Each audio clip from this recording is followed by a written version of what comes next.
Sois juste attentif et attentive ce matin. Amen. C'est dans cette parole que tu sauras ce qu'il faut faire, ce qu'il ne faut pas faire, comment il faut prier, comment il faut adorer, comment il faut attendre, comment tu dois te mettre dans une posture afin de recevoir ta bénédiction. Amen. Amen. Alléluia. Et ce matin, il s'est choisi un baobab, le père de la maison. Celui qui te dit attention, mon fils, ma fille. Celui qui te dit écoute, voici ce que Dieu dit.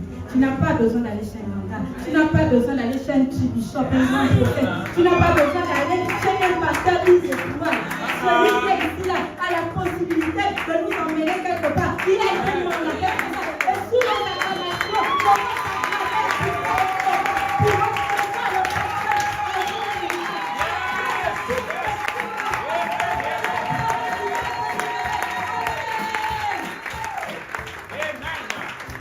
Amen. Amen.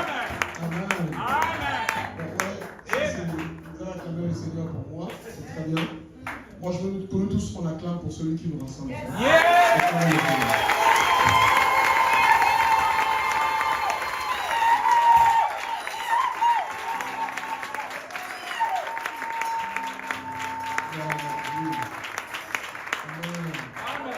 Que Dieu vous bénisse, asseyez-vous.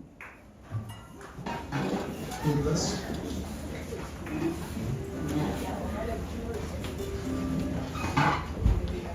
Je voudrais parler au cœur de quelqu'un ce matin. Vous savez, nous vivons aujourd'hui un christianisme là où nous mettons beaucoup de pause dans notre vie chrétienne à cause des situations que l'on vit. L'auteur aux Hébreux va dire dans son écrit, il dit qui vous a arrêté? Vous qui étiez en train de courir. Le plus important dans la vie en Christ, c'est d'arriver. Et ne jamais s'arrêter. Amen. Je parlais hier avec un de mes frères et de mes fils dans la foi, on discutait par rapport à la foi et faisant une observation. Jésus a dit, quand le Fils de l'homme reviendra, est-ce qu'il va trouver la foi? Il ne demande pas est-ce qu'il va trouver les gens qui viennent à l'église. Il va trouver la foi. Pourquoi la foi?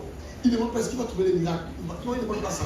Parce que vous savez que sans la foi, il est impossible d'être agréable à Dieu. Quand le diable veut attaquer ta vie, sérieusement, ce qu'il cherche à toucher, c'est ta foi. Si Satan touche la foi d'une personne, elle sera de corps à l'église, mais ne peut pas être connectée à Dieu. C'est pourquoi la vie chrétienne, c'est le défi de la foi. Il faut que ta foi soit en phase avec Dieu. L'apôtre Paul écrivant aux chrétiens de Corinthe, il dit, examinez-vous vous-même pour savoir si vous êtes encore dans la foi. C'était des gens qui allaient à l'église. On peut aller à l'église et ne plus être dans la foi. Parce que la vie est difficile. Les challenges de la vie sont compliqués. Les coups de la vie, les situations de la vie. Toutes ces choses de la vie, une chose. Tuer notre foi. Mais comme je disais vendredi à la montagne de prière, ta foi ne mourra pas en nom de Jésus. Amen. J'ai dit ta foi ne mourra pas en nom de Jésus. Est-ce que tu peux acclamer cette parole?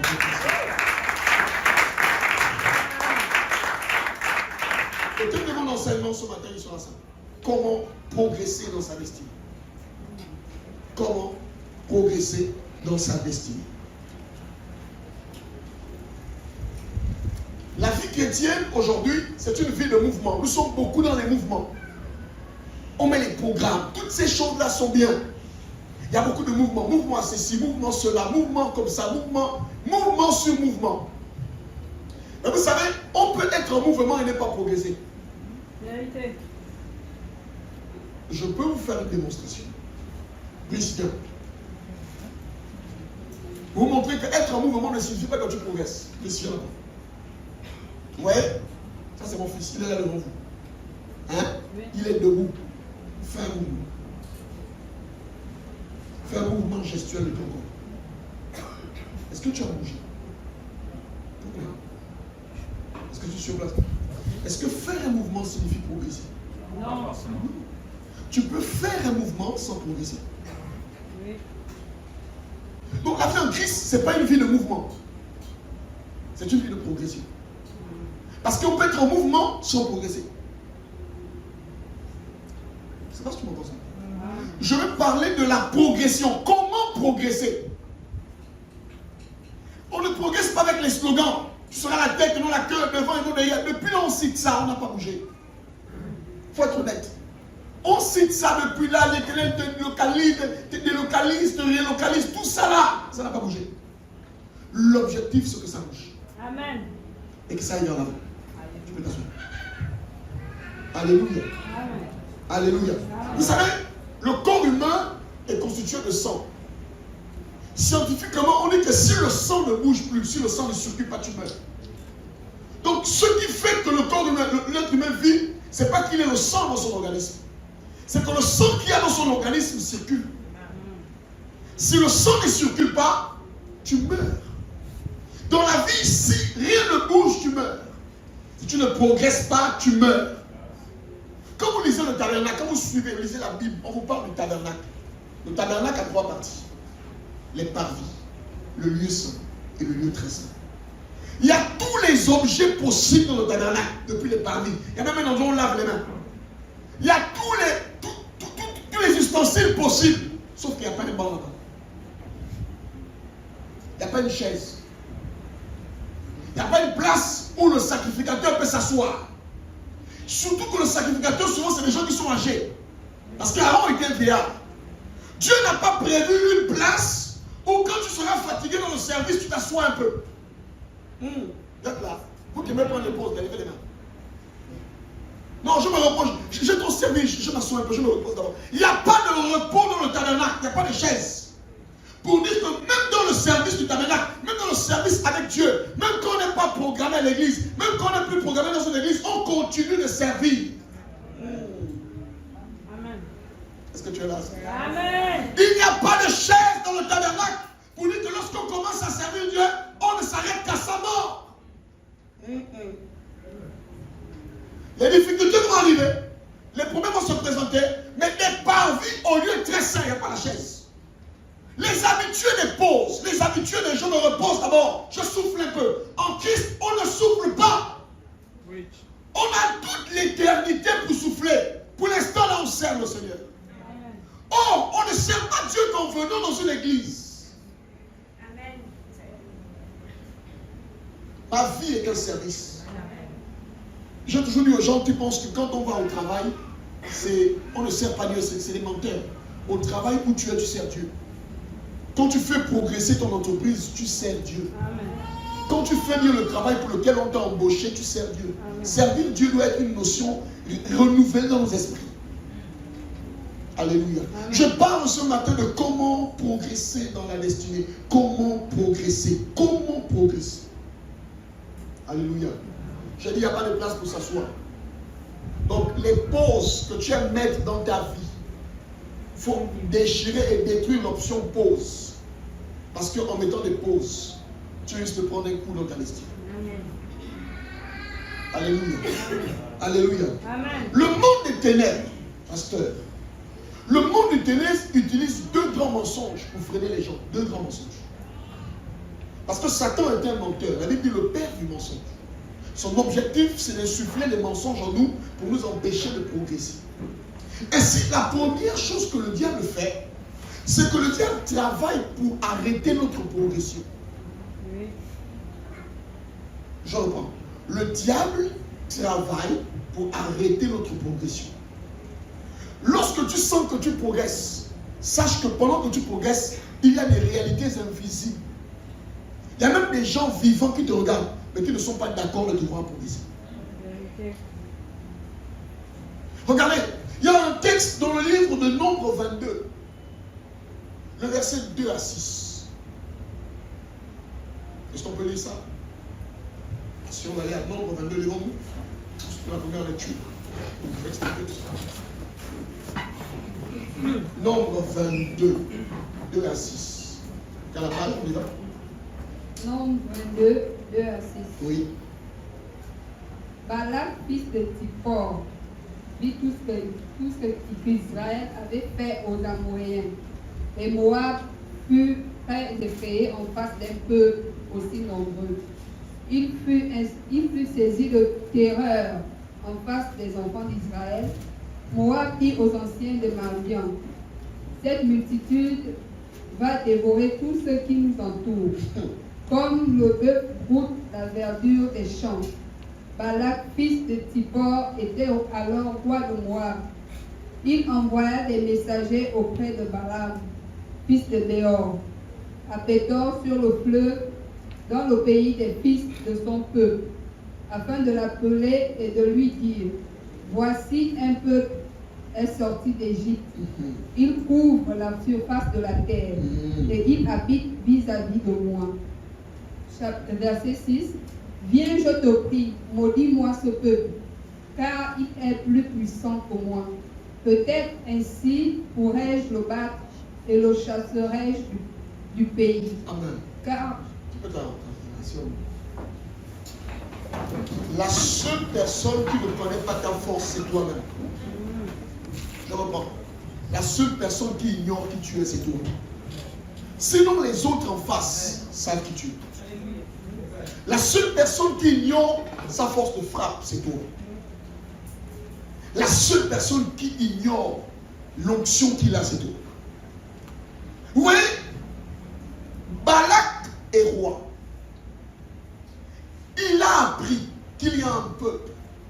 Il n'a pas encore vu, mais on a déjà annoncé qu'il y a un peuple qui a fait terreur depuis l'Égypte. Ils sont en train de progresser, ils sont en train de conquérir la terre. Ils ont battu toutes les personnes qui se sont placées devant eux. Maintenant, ils sont à côté de moi. Et la Bible déclare que Balak a eu peur. La seule raison pour laquelle les gens se comportent mal souvent avec nous, ils ne le disent peut-être pas, mais c'est parce qu'ils ont peur. Ils savent qu'en nous, il y a quelque chose qui peut déranger.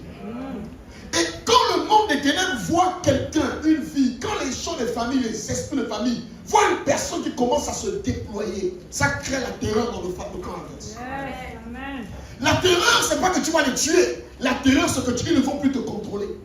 La terreur, c'est que tu vas sortir de leur champ de contrôle et que tu vas te déployer. Le peuple d'Israël était en train de progresser vers le territoire de Canaan. Il n'y avait pas de problème. Sauf qu'il y avait des gens qui étaient dans l'ombre, mais qui les en voulaient. Dans la vie, vous n'allez pas toujours chercher les ennemis. Mais parce que vous allez réussir, vous allez déranger et vous créer des ennemis. Amen. On n'a pas des ennemis parce qu'on cherche des ennemis.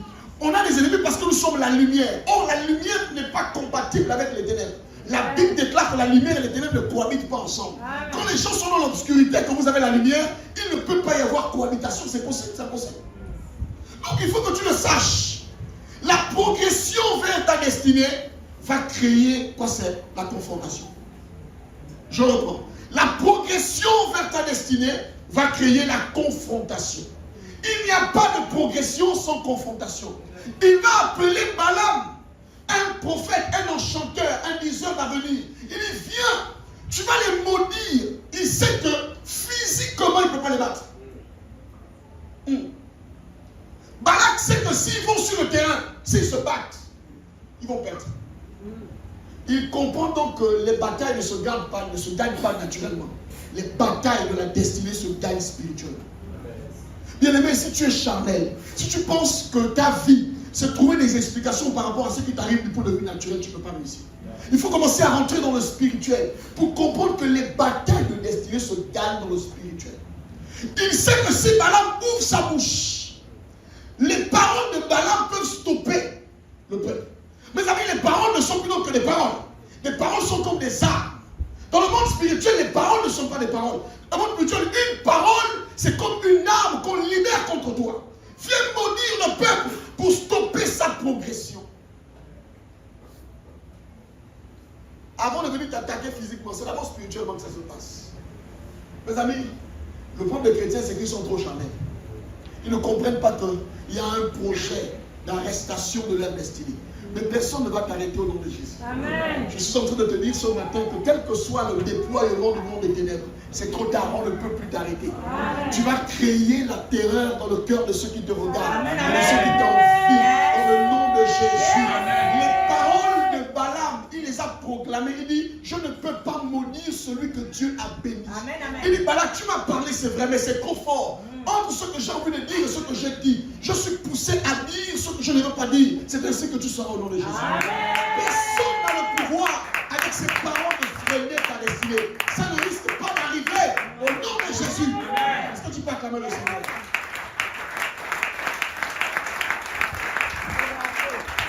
N'arrivera pas. Alléluia. La deuxième chose que le diable utilise, c'est le mensonge selon lequel, lorsque tu es dans un désert, il te fait croire que tu n'avances pas. J'ai envie de vous dire une chose. Le monde des ténèbres travaille beaucoup dans les illusions et dans les mensonges. Est-ce que vous comprenez ça? Le désert est un chemin pour toi. Ce n'est pas un lieu de résidence permanente. Non, non. Quand un homme va dans le désert, ce n'est pas sa destination finale. C'est un chemin.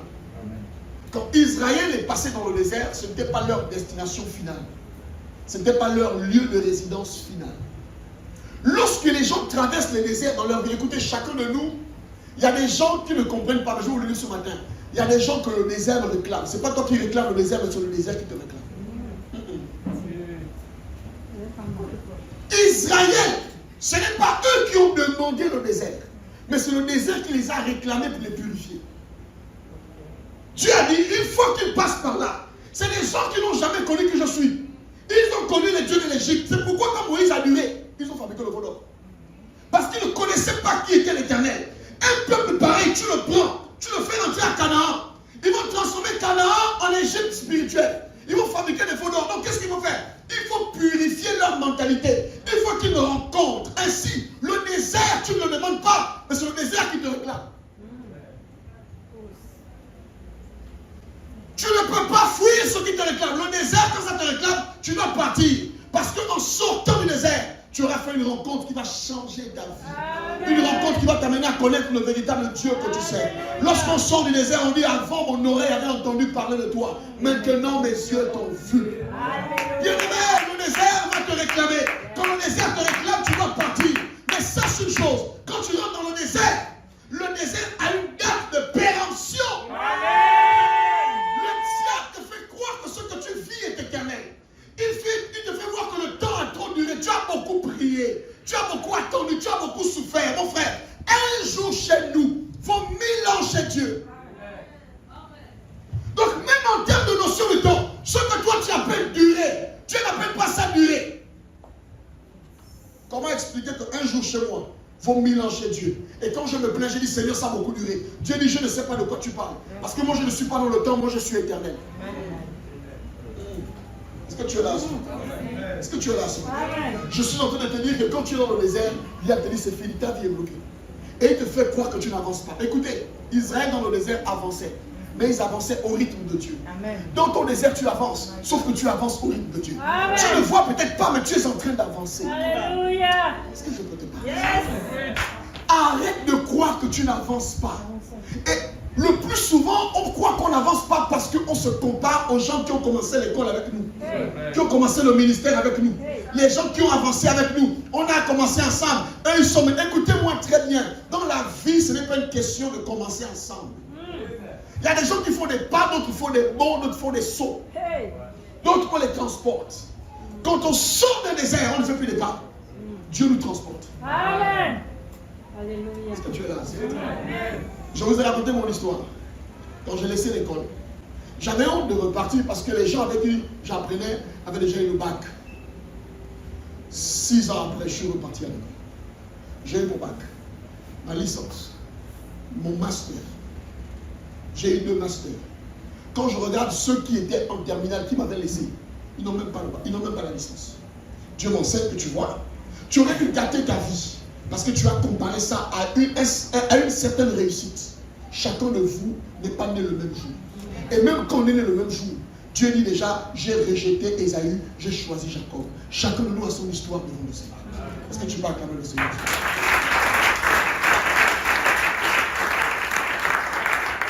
Écoutez-moi très bien. Le désert ne va pas vous tuer. Et ça va s'arrêter. C'est le jour que tu acceptes et que tu comprends la leçon du désert que Dieu te fait sortir. que tu te plains, Dieu ne te sort pas de là. Tant que tu murmures, dans le désert, il y a la leçon. Dieu devient l'enseignant et toi, tu deviens l'apprenant. Yes. Il y a des gens qui sortent des déserts, ils n'ont rien appris. C'est pourquoi les mêmes déserts reviennent. Parce que quand on n'a pas bien assimilé ses cours, on reprend la classe. C'est ce qui explique qu'un temps, tu as évolué et puis tu te rends compte que les mêmes problèmes reviennent. Parce que quand tu étais passé dans ce désert, tu n'as pas retenu la leçon du désert. C'est pourquoi Dieu ramène cette leçon pour que tu sois un bon apprenant. Une personne qui ne valide pas ses modules ne passe pas en classe supérieure. Toi, tu dures dans ton désert parce que tu n'as pas retenu les leçons de ton désert. Acclame le Seigneur.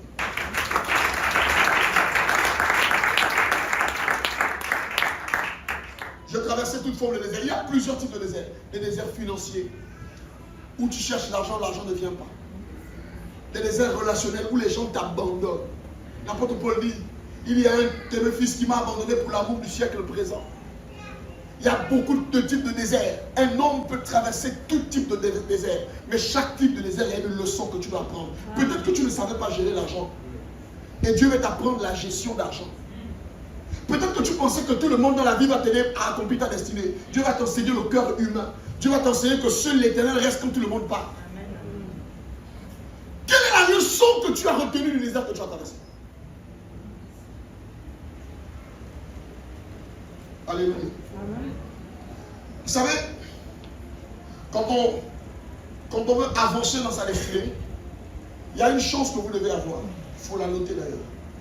Avoir un esprit de révélation permanent. Avoir un esprit de révélation permanent. Je vais expliquer ça. Il y a une différence entre la prophétie et la révélation. J'entends souvent les gens disent, homme de Dieu prophétise. Ce n'est pas possible. Parce que la prophétie est attachée à l'être humain avant sa naissance. Amen. La première personne qui prophétise sur vous, ce n'est pas votre prophète. C'est Dieu. Il dit, et il fait connaître ça aux hommes en fait. Dieu a prophétisé, ensuite il a fait connaître ça aux hommes. La Bible dit pour Jérémie, je connais les projets que j'ai forgés pour toi. Il dit, avant que tu ne sois une masse informe, moi je t'avais déjà établi. Il n'est pas choisi, il dit établi. Il y a une différence entre être choisi et être établi. On peut être choisi sans être établi. Celui qui est établi est en fait construit, est fondé, est solidement, la chose va devoir se faire. Donc Dieu dit à Jérémie que ton affaire de prophétie là, ça n'a pas commencé quand on t'a localisé, ça a commencé depuis le sein maternel. Ton affaire de prédication là, ton affaire de voyager là, ton affaire de devenir ambassadeur là, ça n'a pas commencé dans la bouche du prophète. J'ai seulement parlé au prophète, en fait, c'est né avec toi. Amen. Quand on vient au monde, on a un package de choses. Parmi les paquets de choses qui viennent avec nous, ce qu'on appelle la prophétie. La prophétie, en fait, c'est le projet que Dieu a pour toi. Et on peut la voir sur le plan spirituel. C'est pourquoi les mages, quand ils ont vu l'étoile, ils ont dit au roi, nous venons adorer pas le ministre des Hébreux, nous venons adorer le roi des Juifs. Ils savaient que cette étoile, ce n'était pas l'étoile d'un ministre, mais l'étoile d'un roi. Ils ont ça. Ce que tu es peut être vu dans le monde spirituel. On peut savoir ta grandeur, on peut savoir ta destination, on peut savoir où tu es en train de partir, rien que par la capacité de percevoir dans le monde spirituel. Amen. Les églises, vous n'avez pas besoin de prophétie parce que la prophétie est attachée à vous. Amen. Quand on parle sur vous, quand on ne parle pas sur vous, ce que Dieu a dit s'accomplira.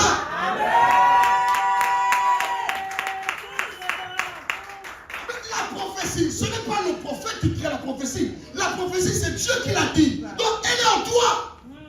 Oh, est-ce que je te parle ce matin? Je suis fâché quand je vois les gens courir après les prophètes. J'aime le ministère prophétique, c'est un ministère superbe. Mais je refuse le marchandage prophétique.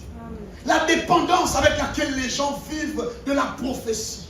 Bien-aimé, tu es dans un mensonge terrible. Le diable te fait croire que ton avenir se trouve dans la bouche d'un homme. Non, ton avenir se trouve dans la bouche de l'Éternel.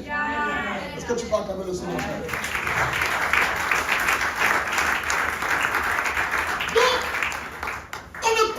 Prophétiser tous les jours. Ça veut dire que j'ai un problème. On ne peut pas vivre des prophéties tous les jours. Ça veut dire que l'église a un problème. L'église ne marche pas par la prophétie. L'église marche par la révélation. Parce que la prophétie existe déjà. Maintenant, la révélation, c'est la clé qui te Est-ce que tu es là ce matin? Amen. Regarde, quand Jésus enseigne notre Père, il dit ceci. Il dit, donne-nous notre pain quotidien. Il ne dit pas, donne-nous notre pain de hier, ni de demain. Jésus dit que chaque jour qu'un homme vit, il a besoin d'une parole qui lui permet d'avancer dans sa destinée. Le problème de beaucoup de personnes, c'est qu'ils avancent avec les prophéties que le prophète avait dit en 1978. Ils n'ont aucune parole de révélation. Tu as besoin de la parole de révélation d'aujourd'hui. Ce que Dieu a dit hier, il a dit hier. Maintenant, qu'est-ce que Dieu t'a dit aujourd'hui pour ta circonstance? Tu ne peux pas être chrétien et dire non, Dieu m'avait dit. Non, Dieu t'avait dit ça, c'est la prophétie. Dieu t'avait dit qu'il va t'élever, ça, c'est la prophétie. Dieu t'avait dit qu'il te ferait de toi prophète des nations, ça, c'est la prophétie. Maintenant, où est la révélation qui te permet d'accéder à la prophétie? Vous savez, le même Dieu qui a dit à Élie, va au torrent. Parce que moi, j'ai ordonné à un corbeau de te nourrir. Le corbeau est vraiment venu. Élie a mangé. Élie a bu. Sauf que le corbeau est parti. Le torrent a séché. Imaginez-vous Élie en train de dire, mais Seigneur, tu m'as parlé. Je t'ai parlé pour la circonstance du moment. Le corbeau est venu, le torrent a séché. Tu as donc besoin d'une nouvelle parole pour aller chez la veuve de Sarepta. Si tu restes avec la parole que le corbeau devait me nourrir, le corbeau, et c'est ça les chrétiens. Oh, Dieu avait dit, oh, mais non, tu as besoin d'une fraîche révélation pour aller là où Dieu t'attend. Acclame le Seigneur. Acclame le Seigneur ce matin. Acclame le Seigneur ce matin. Ah, mes amis, il y a ce que Dieu a dit hier, il y a ce que Dieu dit aujourd'hui, il y a ce que Dieu dira demain. Tu ne peux pas vivre avec ce que Dieu a dit hier. Mon ami, ta vie chrétienne ne peut pas progresser si tu vis avec ce que Dieu a dit hier. Le problème des chrétiens du Gabon, c'est ça. Oh, Dieu a dit qu'il fera du Gabon du centre du réveil. D'accord, d'accord. Ça, c'est la prophétie. Comment on arrive là? Sinon, à chaque fois, on va vieillir avec ça. Oh, Dieu a dit, mais la prophétie, la Bible dit, si elle tarde, attends-la, parce qu'elle s'accomplira. Elle ne mentira pas. Pourquoi? Parce que la prophétie ne vient pas d'un homme, elle vient de Dieu. Oh, Dieu n'est pas un homme pour mentir, ni un fiston pour se repentir. Quand il a dit, ça va se faire. Ça prend le temps que ça prend, mais ça va se faire. Mais toi, tu as besoin de la révélation pour accéder à des portes où Dieu va faire en sorte que ce qu'il a dit s'accomplisse. Et c'est là que beaucoup de personnes sont embourbées. Parce qu'ils se posent des questions. Qu'est-ce que je dois faire de ma vie là? J'avance ou je n'avance pas? Ils essaient de chercher. Écoutez, la révélation n'a rien à voir avec l'expérience chrétienne. Vous le comprenez? Vous devez le savoir. Dieu est prêt de te parler pour chaque chose de ta vie. Regardez, il y a ce qu'on appelle la juridiction spirituelle. Je vais expliquer ça. C'est quoi la juridiction spirituelle? C'est-à-dire qu'il y a des choses que Dieu a directement rattachées à ta vie. Il y a des gens qui sont dans ta juridiction. Tes parents, tes enfants, ton mari, tes frères, tes soeurs, ton travail. C'est des choses qui sont rattachées à ta juridiction. Ton église. Chaque être humain a ce qu'on appelle une juridiction spirituelle. Et on a besoin de la révélation pour agir dans notre juridiction. Ça veut dire, qu'est-ce que Dieu dit par rapport à mes enfants? Qu'est-ce que Dieu dit par rapport à mon travail? Qu'est-ce que Dieu dit par rapport à telle situation? Tout ce qui est attaché à toi, tu as besoin d'avoir une parole. Dans ta juridiction, les choses ne doivent pas t'échapper. C'est la raison pour laquelle les anges sont partis parler à Abraham. Parce que Lot était dans la juridiction d'Abraham. Lot était le neveu d'Abraham. Les anges n'ont jamais parlé à Abraham. Vous savez, à Lot, depuis que Lot a marché avec Abraham, Lot a même prospéré. Mais vous lisez toute la Bible. La Bible ne dit jamais un jour que et Lot chercha l'Éternel. Lot a gravé les échelons de la vie parce qu'il était dans la juridiction d'Abraham. Lot a progressé dans la vie. Il y a des gens qui vont réussir simplement parce qu'ils sont dans votre juridiction. Il y a des gens qui vont voir des bonnes choses dans leur vie. C'est pourquoi, mes amis, un conseil, ne vous attachez pas à n'importe qui. Il y a des gens qui ont les ondes négatives. Quand ils rentrent dans votre présence, vous les affectez. Mais c'est aussi possible qu'eux, ils vous affectent. Ah oui. les gens positivement. Il y a des gens aussi qui nous affectent négativement. Vous voyez, donc je disais que l'autre n'a jamais prié Dieu. Mais Dieu a béni l'autre à cause de qui? Il y a des gens que Dieu bénit à cause de toi. Même si tu ne le sais pas, mais tu dois le savoir. Il y a des gens qui sont visités à cause de toi. Il y a des gens que Dieu épargne à cause de toi. Ce qui est sous ta juridiction, tu dois avoir les révélations. C'est pourquoi Dieu est venu par l'Abraham. Je vais le truc Sodome. Parce qu'il y avait quelque chose de sa juridiction qui était là-bas. C'était qui? L'autre. Oh, c'est pourquoi quand j'entends les gens qui disent non, tu sais, si tes parents ils sont comme ça, c'est parce qu'ils ne croient pas. Dieu ne peut pas délivrer tes parents parce qu'ils ne croient pas. Ça, c'est pas l'évangile. C'est pas l'évangile de la Bible. Ça, c'est le verset biblique, c'est pas l'évangile. Ah oui. Ah oui. Parce qu'il y a une différence entre l'évangile et les versets bibliques. Le geôlier qui veut se tuer, il sent que Paul est en train de partir. Il veut se donner la mort. Paul dit, calme-toi. Qu'est-ce que je dois faire? Il dit, crois au Seigneur Jésus. Tu seras sauvé. On n'est pas dans l'Ancien Testament. Toi et toute ta famille. Parce que Paul sait que lorsqu'un homme a fait alliance, tout ce qui est dans sa juridiction fait alliance. Amen. Tu n'as pas besoin que ton père croie. À un moment donné, quand ton père tombe malade, il ne guérit pas parce qu'il doit croire. Papa, il faut croire. Il y a des gens que Jésus a guéris, ce n'est pas à cause de leur foi, mais c'est à cause de la foi de ceux qui l'ont amené. Un jour, ils ont percé le toit. Ils sont venus voir Jésus. Jésus est assis. La Bible dit, voyant la foi, pas la foi du malade, mais la foi de ceux qui sont venus amener le malade.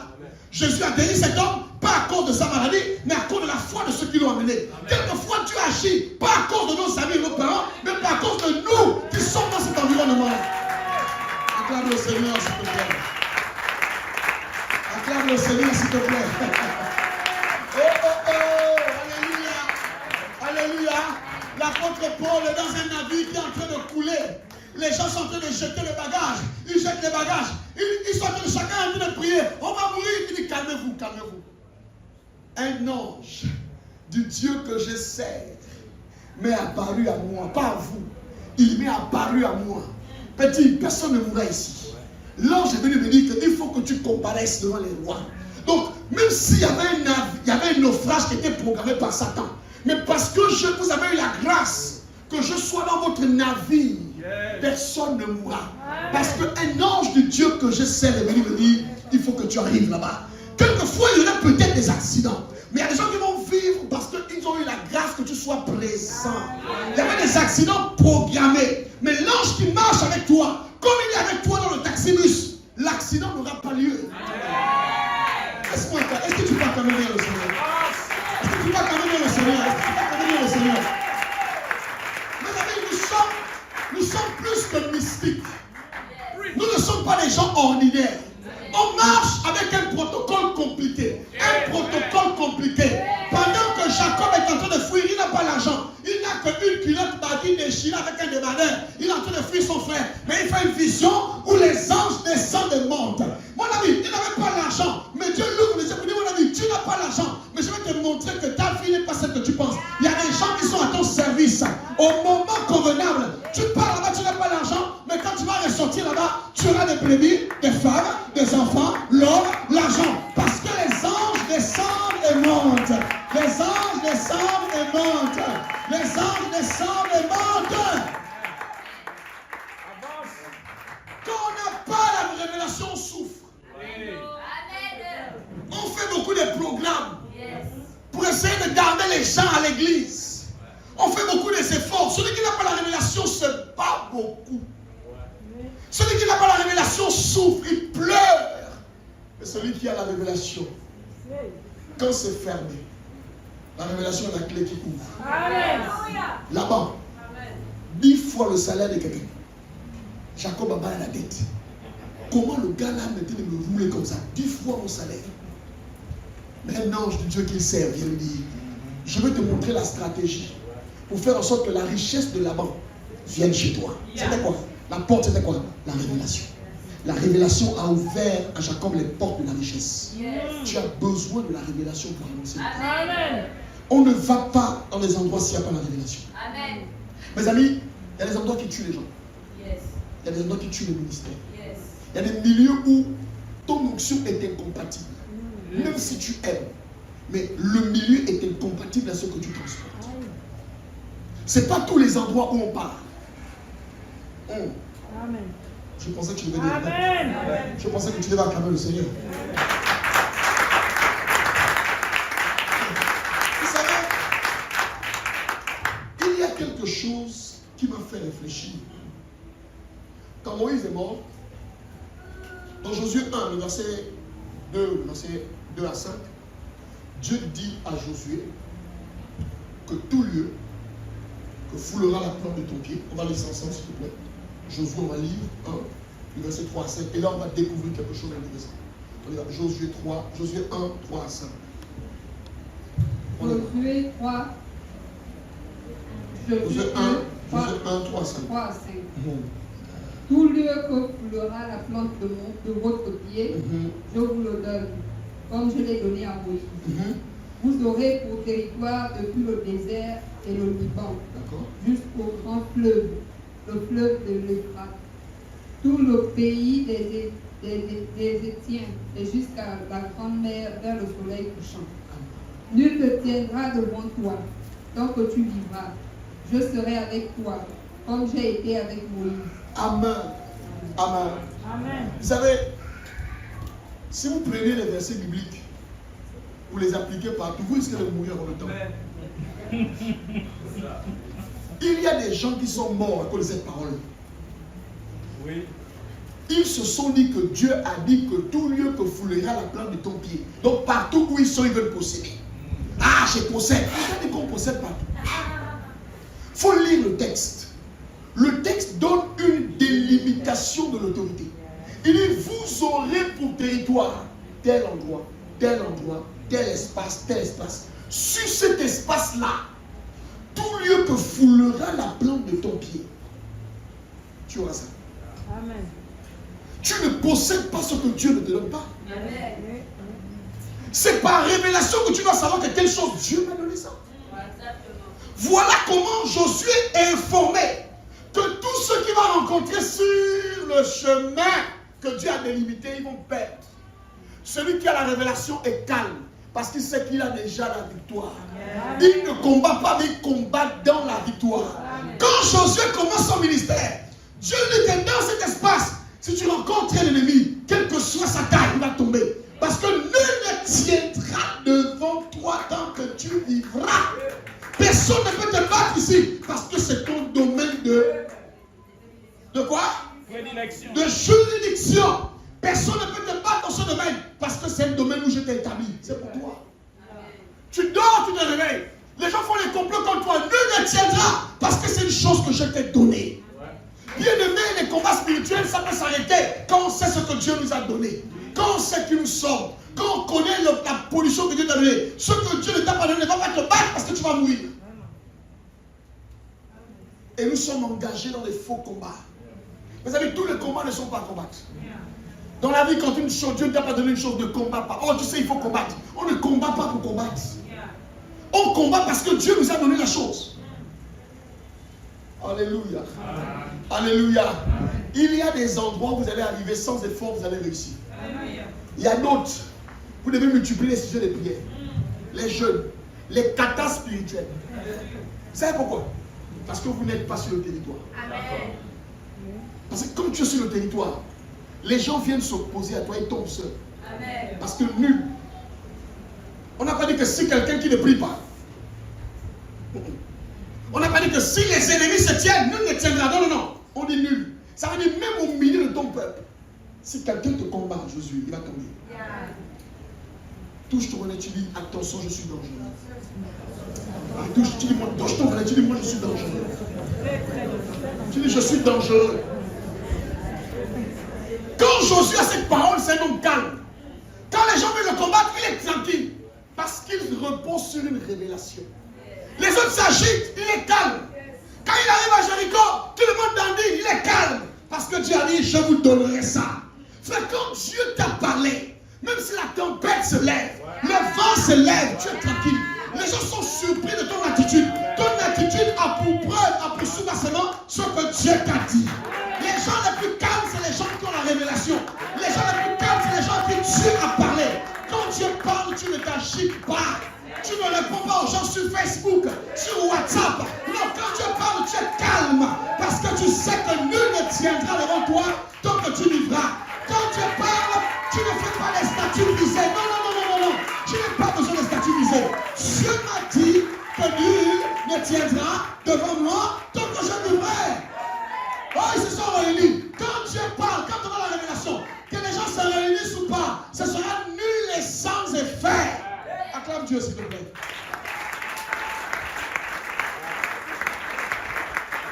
Vous savez, quand je dis à des gens, oh frère, si tu me combats, tu vas avoir des problèmes seul. C'est pas par orgueil. Je ne veux pas moi me lever le matin et commencer à prier. Seigneur, je ne fais pas ça. C'est la parole qui est en moi qui va te combattre. Vous savez, le problème avec la bénédiction, c'est que ce n'est pas la bénédiction pour tout le monde. Quand vous avez la bénédiction en vous, la bénédiction en vous ne se comporte pas en bénédiction avec tout le monde. Celui qui a la bénédiction en lui, il rencontre des gens qui le combattent. Voici comment ça se passe. Voici ce que Dieu dit à Abraham. Il dit, je bénirai ceux qui te bénissent. Mais le problème, c'est que ceux qui voudront te maudire, ce n'est pas toi qui vas les maudire. Non, Abraham, ne perds pas ce temps-là à faire des veillées, des prières pour les tuer. Laisse-les. Ceux qui te maudiront, je les maudirai. Est-ce que tu es là? Amen. Oh, j'aime ce que ma fille a dit. Ils sont maudits d'avance. Regarde, ne perds pas ton temps avec quelqu'un qui est maudit d'avance.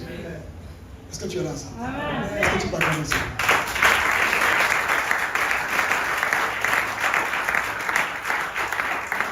Un jour, j'ai dit à un pasteur, il s'agitait. Je lui dis, tu sais, il y a des gens qui font le ministère parce qu'ils ont vu les autres commencer. Et puis la convoitise est montée dans leur cœur. Il y a des autres que Dieu a obligés, comme Moïse. Moïse dit à Dieu, envoie qui tu veux. Dieu se fâche, il dit c'est toi.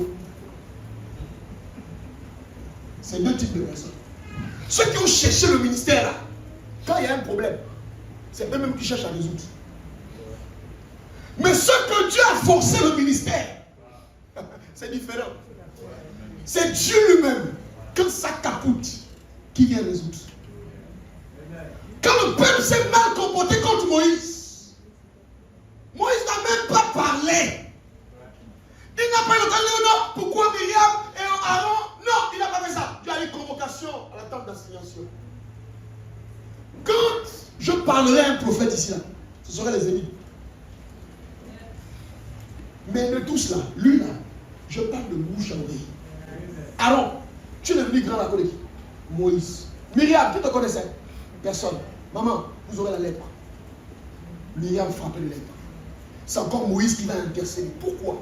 Parce que celui qui est béni, et en fait est dangereux. Parce que la bénédiction de Dieu, Dieu la sécurise. Et si quelqu'un veut s'attaquer à ça, c'est la prophétie de Dieu qui veut tuer en toi. Oh, personne ne peut tuer le plan de Dieu chez une personne. Si c'est lève, il rencontre Dieu. Acclame le Seigneur.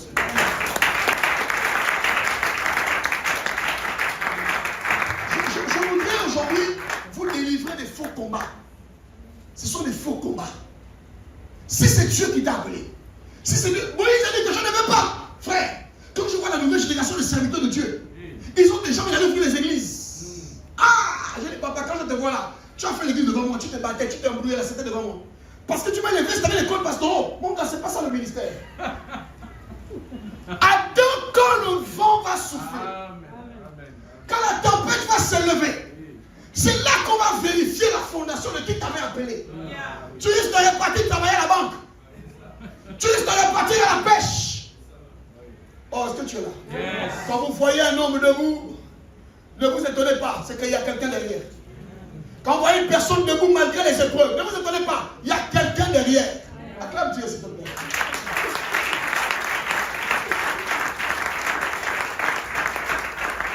Alléluia. Alléluia. Vous savez, je ne sais pas si vous êtes au courant que le nom de Jésus dans la bouche de 3 personnes n'ont pas le même effet. Il y a des gens qui peuvent dire au nom de Jésus, rien ne se fait. Donc disent au nom de Jésus, quelque chose bouge. Donc disent au nom de Jésus, la chose se fait. Amen. Ce n'est pas un problème de degré d'onction.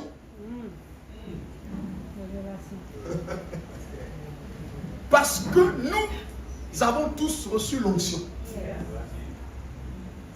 Regarde. Il y a ce qu'on appelle la grâce. Nous avons tous reçu la grâce. Quelle la grâce? Ok. Maintenant, tous ceux qui portent une tenue ne sont pas rangés dans le même ordre.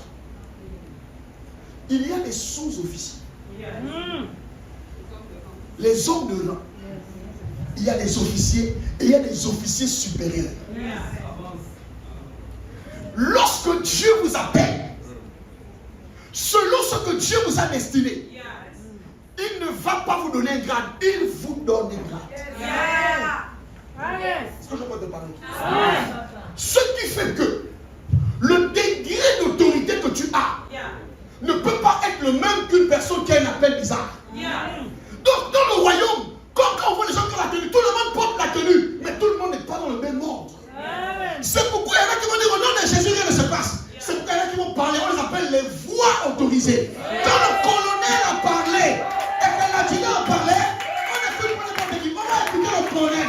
C'est le colonel qui acclame le Seigneur ce matin. Acclame le Seigneur ce matin. Ce n'est pas un problème des habits sacerdotaux avec les grosses cours. C'est pas ça qui donne l'onction. C'est pas les doges. C'est pas le code pastoral. C'est pas le débit vocal. Mais c'est l'établissement spirituel. Est-ce que tu es là ce matin? Quelqu'un peut ne pas faire le bruit, mais il est établi. C'est une voix autorisée. Il y a des voix autorisées, il y a des oreilles autorisées. Je ne vois pas. Il y a des nouveaux pasteurs qui sont des chanveux quand même. Eux maintenant leur truc c'est, oh l'esprit m'a parlé sur le Gabon. Mon frère, Dieu ne parle pas n'importe qui sur le Gabon. Tu vois n'importe quel quelqu'un spirituel. L'Éternel m'est apparu, il m'a dit je vais frapper. Mon frère, il y a des gens dans une nation, ils sont assis sur un char. Il y avait plusieurs prophètes au temps d'Élie. Ils n'étaient pas dans 700, plusieurs prophètes. Mais je te dis que le prophète qui avait la voix pour fermer le ciel s'appelle Élie. Tu es là? Tu es là? Tout le monde ne peut pas être dans une nation et parler de la nation. Vous avez quel problème?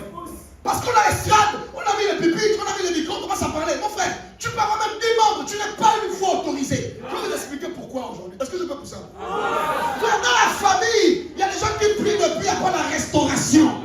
Mais quand tu arrives, ça te fait 2 ans dans le Seigneur. Les gars sont depuis 30 ans dans le Seigneur. Quand tu commences à t'adresser à l'atmosphère de ta famille, tu commences à voir les choses changer. Parce qu'en fait, tu es un général de Dieu.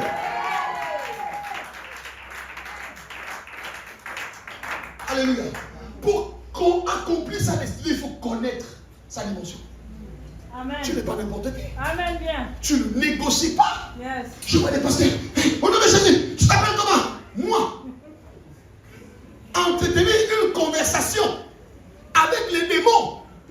Ça commence comment?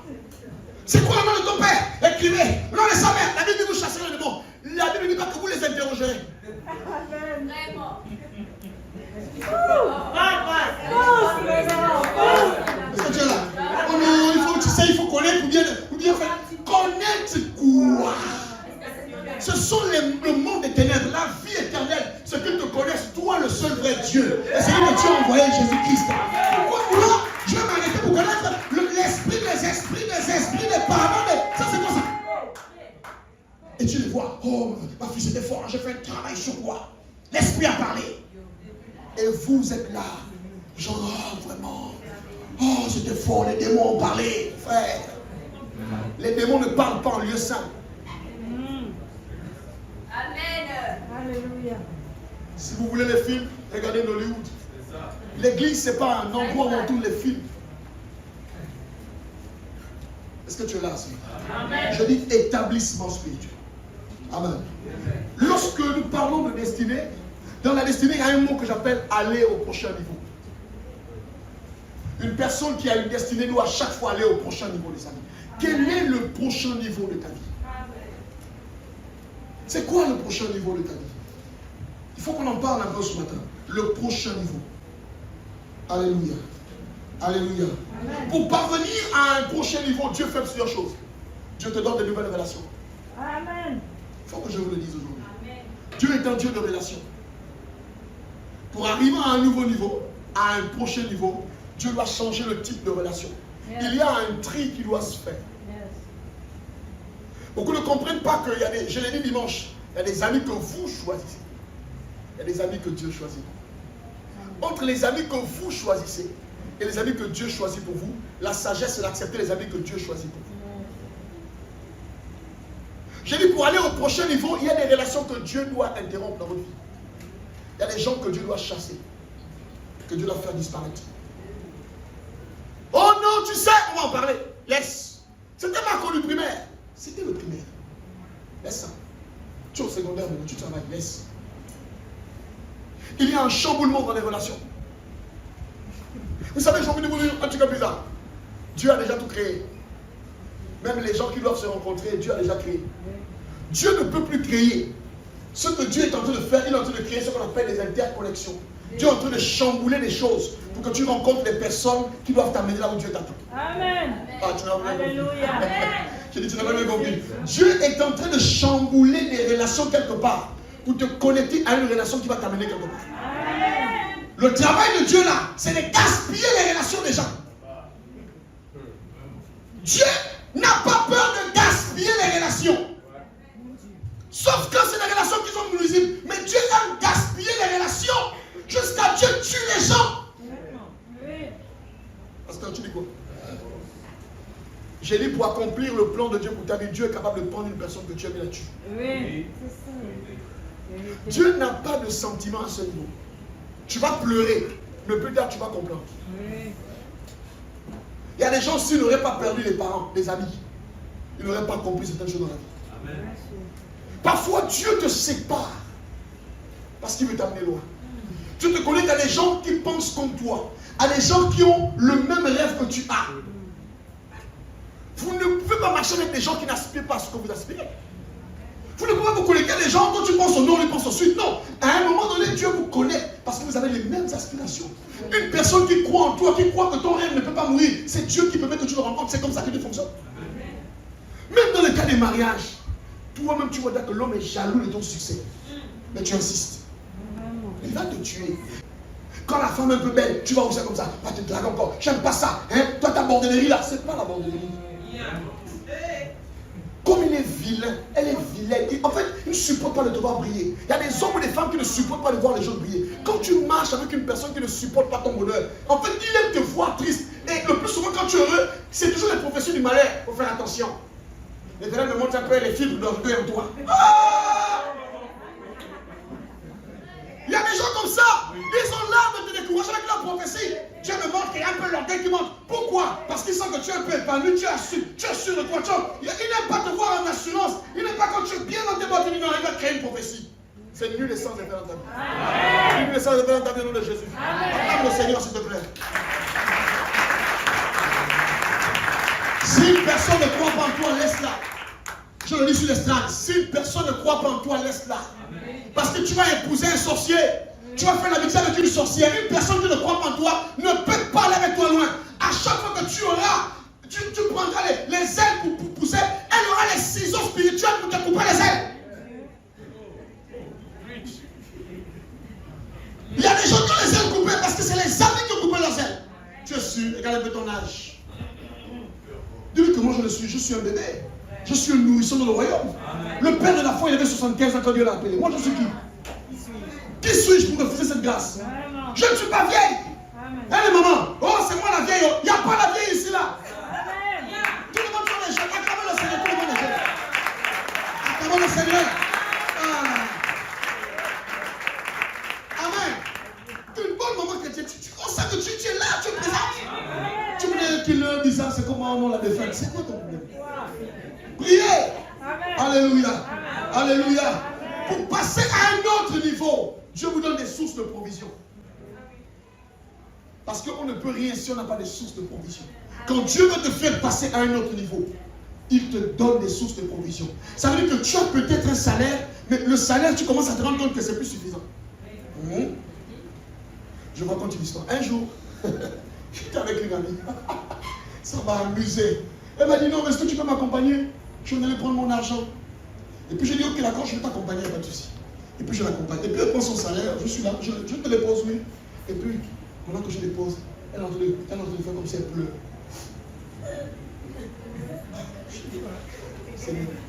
Normalement, quand une personne prend son salaire, il est censé être content. Hein? Genre le salaire te donne la joie. Mais je lui la soeur. Je disais comment? Oh, vous êtes des prophètes, t'as quand même des prophètes. Ça veut dire que la personne a son salaire, mais elle sent que c'est plus son salaire. Le calcul est très vite fait. Donc, au lieu de procurer la joie, elle commence à pleurer. Je dis Seigneur Jésus, il faut aider la sœur parce que là c'est compliqué. Alléluia. Comment le salaire peut faire pleurer quelqu'un quand tu sens que tu n'auras même pas 10 000 dedans? Ah oui, des choses comme ça, tu sens que tu n'auras pas 10 000. Tu commences à regretter mon Dieu, je travaille tout le monde là, mon Dieu. Les gâteaux. Je me suis mal marié, je dis Seigneur, je vais au souffle au Gabon. Acclamons le Seigneur. Alléluia. Alléluia. Ça, c'est ainsi que les sources de provision ne sont plus fiables. Il faut changer les sources de provision. Seigneur, au-delà de mon salaire, permets-moi de faire quelque chose d'autre. Parce que sinon, chaque fin du mois, ma mine sera amarrée. Acclamons le Seigneur. Alléluia. Source de provision. Dieu te donne aussi une nouvelle influence. Oui. Les gens qui ne te respectent pas, il faut les laisser. Va vers ceux qui te respectent. Amen. Vous savez, les gens ont dit à Jaïbé, tu ne vas pas hériter avec nous. Tu es un enfant d'une prostituée. Jaïbé est parti. La Bulgarie, il est parti là-bas. Il allait chez des gens moins importants. Il a réussi là-bas. Là-bas, on le respectait. Mes amis, allez dans les endroits où on vous valorise. N'allez pas dans les endroits où on vous piétine.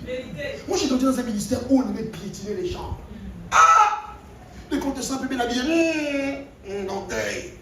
Avec les clubs des sœurs en Christ, elles pensent même que bon. Quand on voit un frère, ça c'est l'esprit d'orgueil. Oui, on ne voulait pas que les gens évoluent là-bas. Non, non, non. Quand tu peux témoigner, non, j'ai eu ma licence, quelle licence? Il faut vérifier, c'est la même mieux ça. Mais comment dans une église pareille on va évoluer? Nous devons célébrer la grâce dans la vie des autres, mes amis. Celui qui arrose sera arrosé. Hey, mes amis. Moi, je dis aux gens ceci, moi, j'ai tous les défauts du monde. Mais si j'ai un défaut, mon plus grand défaut du monde, c'est que moi, j'aime célébrer la grâce des autres. Quand je vois que Dieu a mis quelque chose, frère, je te célèbre. Parce que j'ai découvert une chose de terrible. Il dit ceci. Si vous recevez un nom, en qualité de la bénédiction que tu es en train de jalouser là, si tu le respectes, ça va venir dans ta vie sans son autorisation. Acclame le Seigneur s'il te plaît. Acclame le Seigneur s'il te plaît. C'est important de le comprendre. Donc, il y a des endroits où vous êtes influents. Il y a des endroits où votre potentiel est méprisé.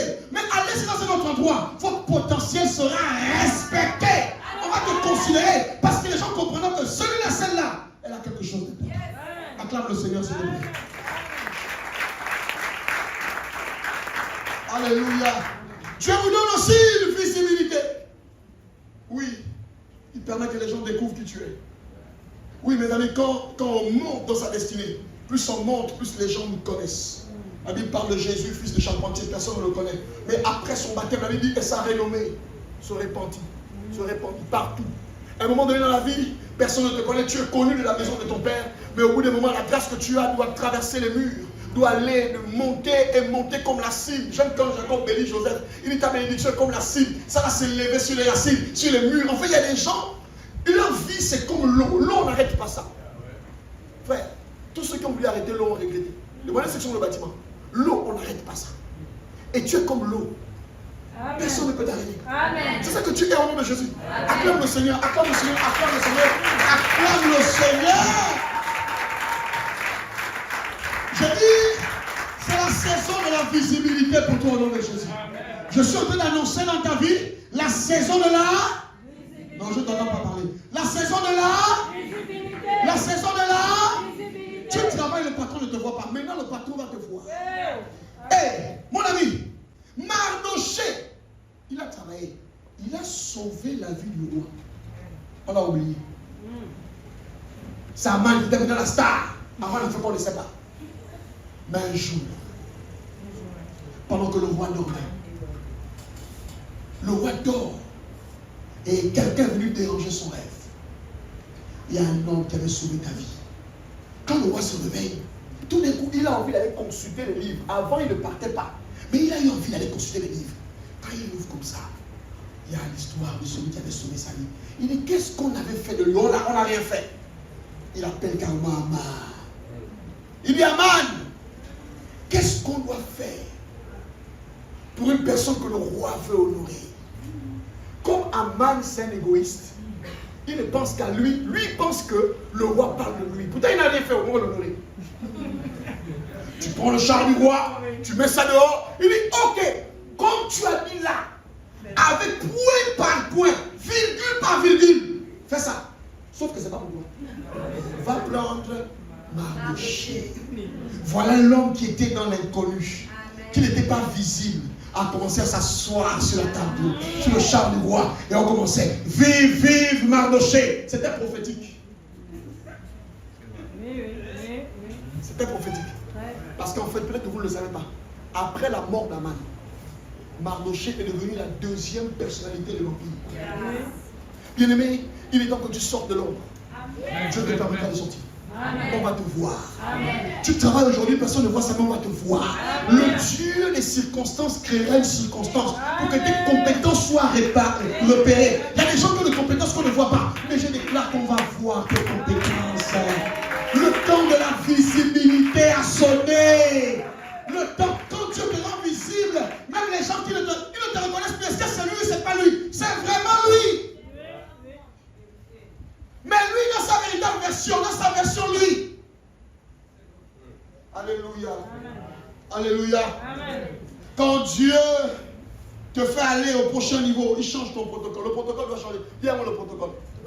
Dis-moi le protocole. Dis-moi le protocole. Vous devez apprendre à vous faire rare. Tout ce qui est populaire n'a pas de valeur. On voit ton visage dans toutes les affiches. Tu as un problème. Tu dois apprendre à te faire rare. Dans la vie d'un homme, il y a un certain niveau. On doit respecter le protocole. Quand vous êtes dans votre maison, que vous mangez, avec vos dits ou à vous manger, il y a des endroits, quand on arrive, mon frère, tu vas apprendre à attraper la fourchette. Il y a des endroits, si on vous amène, vous n'allez pas manger. Non, je n'ai pas faim, je suis en jeûne. Tellement vous allez voir la manière avec laquelle les gens mangent. Comment, il y a même une manière de s'asseoir, il paraît. Imagine ton pasteur Thibaut, on t'amène à l'ONU. Toi, tu as l'esprit du pasteur. Tu nous as pas bonjour bien aimé, tu embrasses. À l'ONU, on n'embrasse pas les gens. À l'ONU, on n'embrasse pas les gens. Ça, c'est les esprits de l'église. À l'église, ça ne vous paraît saint baiser. Mais à l'ONU, c'est pas comme ça. Il y a un protocole diplomatique. Est-ce qu'on va acclamer le Seigneur? Ah, comme le Seigneur. Chaque million où Dieu vous envoie, il y a un protocole. Il y a une manière de vous comporter. Il y a une manière de vous tenir. Tu es là souvent quand tu bois. Tu prends l'eau, tu es là. Ah, tu vois. D'abord, ne bois pas dans la bouteille. En tout cas, je m'en fous, c'est mon argent. Même si c'est ton argent, l'endroit là où on met la bouteille. Non. Les prochaines t'ont fait pression la bouche. Tu veux me donner dessus la conspiration avec ça au restaurant. Tu as quel problème? Il va mettre les prochaines, il va donner ce sujet, tu sais, la vie. La vie, non, regardez-vous l'affaire, la vie. Il va négocier un contrat de travail de 28 millions. Et il est assis avec quelqu'un. Il prend les pochettes pour lui sur la nourriture. Il est sûr avec ça, vous savez. Le gars sait que tu n'as pas donné les 28 millions. Quand tu as une village, tu prends les 28 millions, tu vas partir avec ça. Il te donne le contrat. Quand on ne respecte pas le protocole, ça nous disqualifie. Quand Dieu veut te faire changer de niveau, il te fait changer d'habitude. Est-ce que tu es là ce matin? Oh, moi je suis comme ça. Moi je suis comme ça. Change d'habitude. L'esprit du village, il faut laisser ça. Alléluia. Tu ne manges pas? Non, c'est trop cher. Donne-moi la monnaie. Moi je pratique. Donne-moi mon argent. Je peux rester chez moi. Ici on mange. Ici on ne pas avec l'argent. Ici on mange. On te donne maintenant le menu. Il y a des noms que tu n'as jamais connus. Il n'y a pas le koumou. Il n'y a pas le chocolat. Il n'y a pas ça. Tu vois seulement sauce graine, sauce de foie. Tu dis c'est quoi les sauces là? Tu ne manges pas. Tu m'as découragé. Non, en fait. Comme tu n'as pas connu le nom des soupes de chez toi, tu vois ça, tu dis oh non, là vraiment, c'est pas, je n'ai pas faim, donne-moi seulement de l'eau. C'est fort, il a faim, mais il ne sait pas quoi manger. Acclamez le Seigneur. Dis-moi protocole, dis-moi protocole.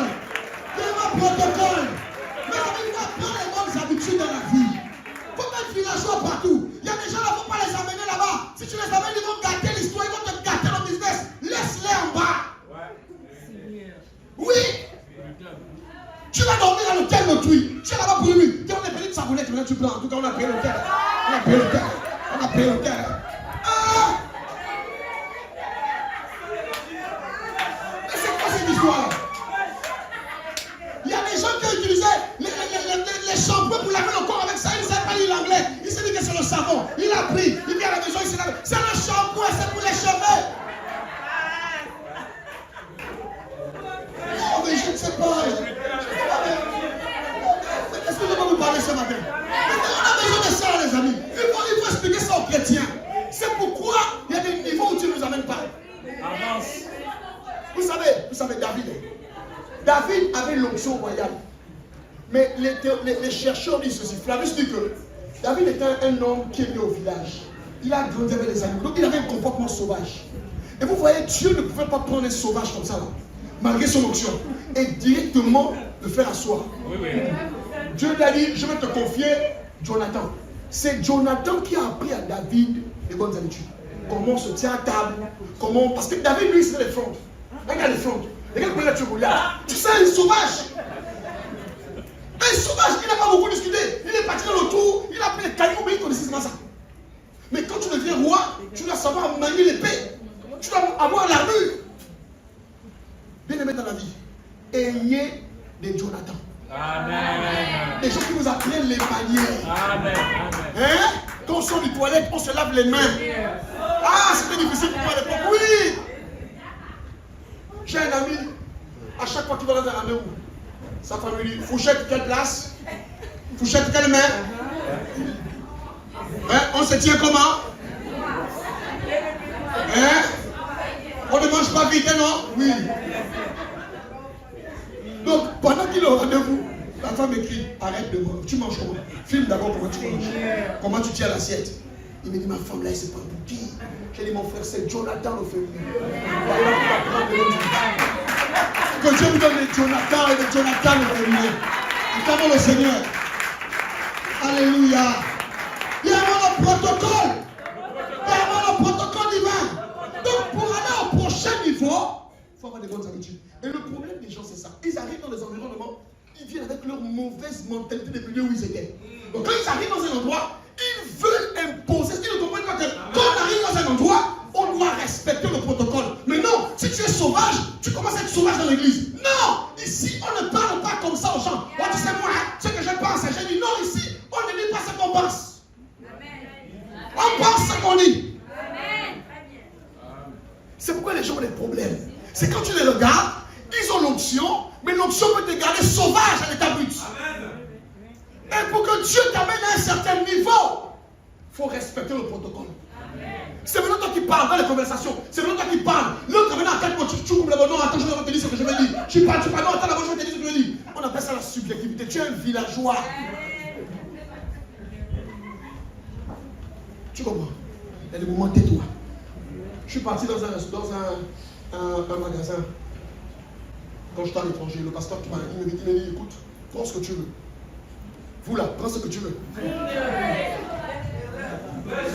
Tout ce que le Seigneur permet, ça fait que ma garde était déjà fini. Non, il m'a dit, prends ce que je veux. Il ne m'a pas demandé de prendre tout le magasin. Je suis rentré et j'ai commencé à choisir. Non, parce qu'il y a aussi votre image. Il y a aussi votre image. Il ne faut pas qu'on sente que les gens galérer trop pour rien. Non, il y a aussi votre image. J'ai choisi tout ça. Il me dit, mais c'est seulement ça. J'ai dit, non, ce serait suffisant. Même si je voulais encore. Mais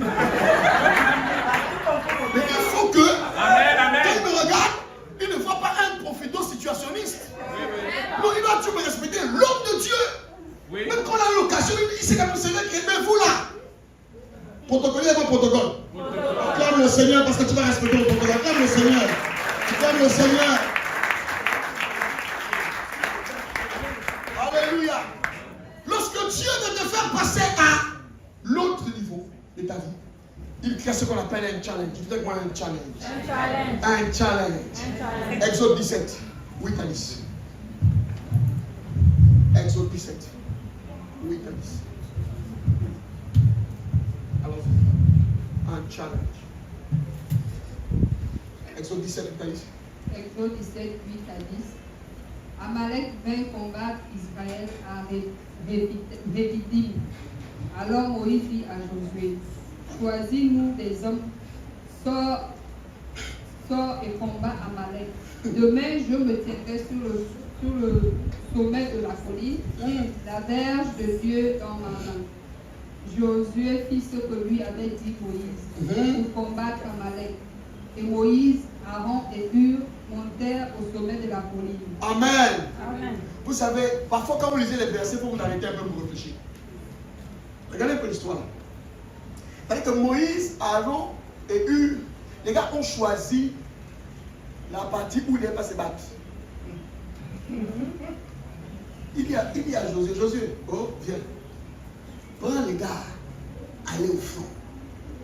Moi, Aaron et Hur, on sera ici sur la montagne. Et vous, vous allez vous battre. Toi, si on te dit ça, pourquoi c'est moi qui t'envoie là? Pourquoi c'est moi qui dois aller faire le mauvais boulot? C'est pas ça, non? Les mentalités des gens. Pourquoi c'est moi qui dois balayer l'église? Pourquoi c'est moi qui dois puiser de l'eau? Va dans la vallée te battre avec Amalek. Va! Laisse-nous sur la montagne. Laisse-nous ici.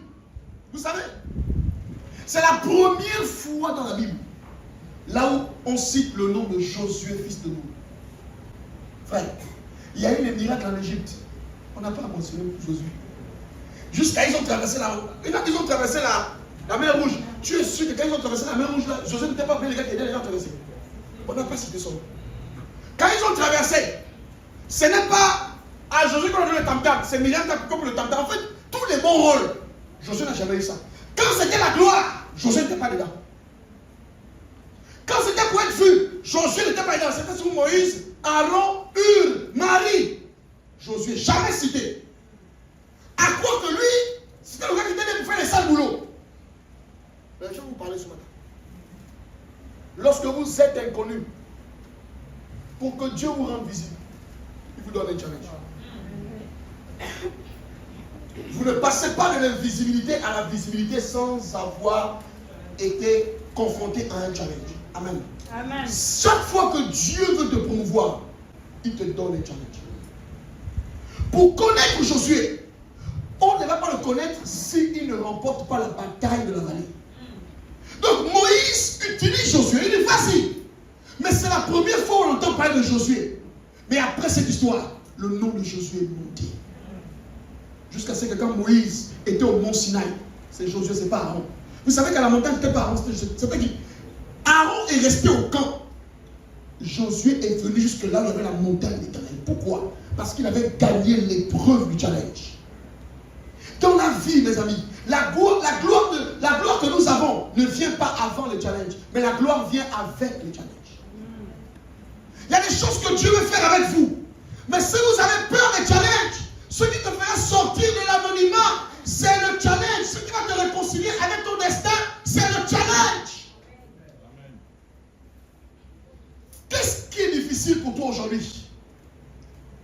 Dieu veut utiliser ça pour te faire rentrer dans ton destin. Vous savez, il y a des choses qu'on combat, il y a des choses qui nous combattent. Qu'est-ce qui te combat aujourd'hui? Il fallait descendre dans la vallée. Oui, il fallait descendre dans la vallée. Et quand je vous parle de ça, mon pasteur, c'est d'autant plus grave. Je vous pose une question. Est-ce que les Israélites étaient des guerriers? Non. C'est un peuple qui fabriquait quoi? Les maisons en Égypte. Ils ont déjà fait la guerre. Ils n'ont jamais fait la guerre. Ils n'ont pas d'expérience dans la guerre. Mais voilà un homme qui n'a pas d'expérience dans la guerre. On lui dit, toi, va combattre des gens. En fait, les Amalécites, c'était des Moudjahidines, les terroristes du désert. C'est des gars, ils coupaient les têtes des gens, ils tuaient les gens. Donc on demande à un homme qui n'a jamais fait la guerre, un gars qui sort de l'Égypte, il fabriquait les maisons. C'était un gars qui faisait les plafonds. On lui dit, sors, on va te battre. C'est toi, on te dit ça, tu vas dire quoi? Non, moi, je n'ai pas fait l'école pour ça. Je ne connais pas ça. On n'a pas demandé, Josué, est-ce que tu as fait l'école de guerre? Un maçon qui devient guerrier, militaire, défendre un peuple. Quand Dieu a vu ça, il dit, Moïse, c'est lui qu'il faut prendre à côté de toi. Quand Dieu veut faire en sorte que tu sois connu, que tu aies un autre niveau, Dieu met un challenge. Ça veut dire quelque chose qui est difficile à tes yeux, mais qui est possible. Notre problème à nous, c'est qu'on ne veut plus réaliser les challenges. On ne peut pas connaître le filet du maître si on ne passe pas à un autre niveau. Or, pour passer à un autre niveau, Dieu nous donne le challenge d'un bâtiment. Là. Vous savez, quand on va bâtir le bâtiment là, on ne fera pas l'évaluation. On ne priera pas pour la croissance. Les gens vont venir seuls. Yes. Amen. Parce que ça, c'est un challenge. Dès qu'on remporte un challenge, Dieu nous fait monter en dimension. Amen. Vous devez savoir, Église, remporter les challenges, c'est se rapprocher de sa destinée. Amen. Celui qui refuse le challenge ne rentre pas dans sa destinée. Yes. Bien-aimé dans le Seigneur, quel est le challenge que Dieu a mis devant toi et tu as peur, tu dis, ah, qu'est-ce que les gens vont dire? Je ne suis pas habitué, je n'ai pas l'argent. Avec ou sans argent, tu dois avancer. Amen. Parce que tu dois être inscrit dans les annales de l'histoire de ton pays, de ta famille. Il y a des challenges.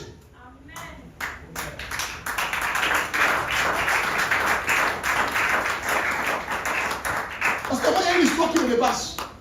Quelqu'un a une onction royale sur sa tête. Sauf qu'on ne le connaît pas. C'est possible d'être oint par Dieu sans être connu. Mais la chose qui fait qu'on te connaisse, c'est ton audace à sortir de l'anonymat. Vous savez, l'onction est sur David. Pendant qu'il tue les moutons, c'est le roi.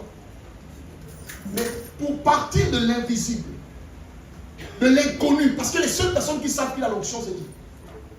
Ce sont sa famille. Maintenant, il faut que David, parce que l'onction de David, écoutez-moi très bien, je parle de manière prophétique. L'onction de David est une onction nationale. Est-ce que je peux te parler? Amen.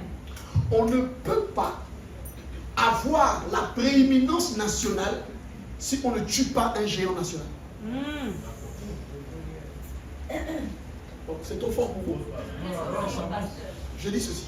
On ne peut pas être le roi si on ne tue pas un démon national. Goliath, c'est pas un petit démon. Goliath ne terrassait pas la famille de David.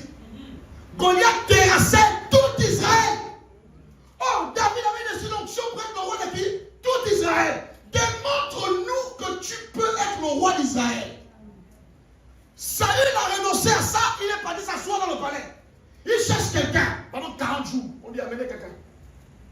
Le problème c'est que, voici ce qui se passe. Pendant 40 jours, on lance le défi, personne ne vient. Voilà ce qui se passe. Le 40e jour, si personne ne se présente, les Philistins, les Juifs capitulent. Donc ils acceptent naturellement de se soumettre aux Philistins. C'était ça le défi. Papa, pendant 39 jours, personne ne s'est levé. Les gens viennent le matin, ils fouillent. Oh, pardon. Oh, Goliath, tu as vu sa taille. Oh non, pardon. Personne. Vous savez comment, à quel moment David est venu? David est carrément venu le 40e jour. Ah, j'aime Dieu. Chez Dieu, personne n'est en retard. Personne n'est en avance. On est toujours à l'heure. David ne vient pas le 15e jour. David vient quand les espoirs d'Israël ont disparu. Quand ils se disent qu'on n'a plus personne, même le roi il est en train de manger, il attend seulement que Goliath vienne le prendre en capture.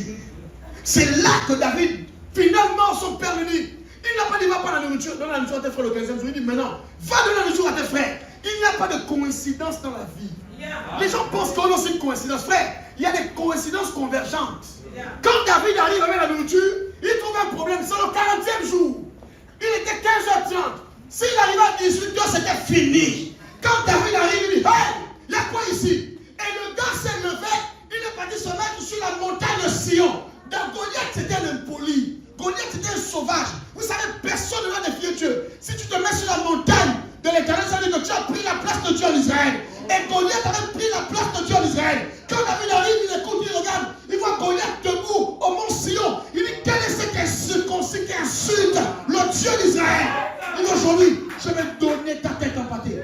Je vais me lever. David, qui es-tu? Tu n'es qu'un petit. Il dit à Saül, ne vous découragez pas. Laissez-moi faire. Il se rappelle qu'il a une onction royale. Il se rappelle qu'il a la prééminence royale. Mais il va faire tomber un géant national. Prééminence nationale, géant national. Dans ta famille, pourquoi les choses sont difficiles? Si c'est difficile, c'est question qui va les faire tomber parce que tu as l'onction pour. Ville pour ville, famille pour famille. Quand Dieu te donne l'onction, il met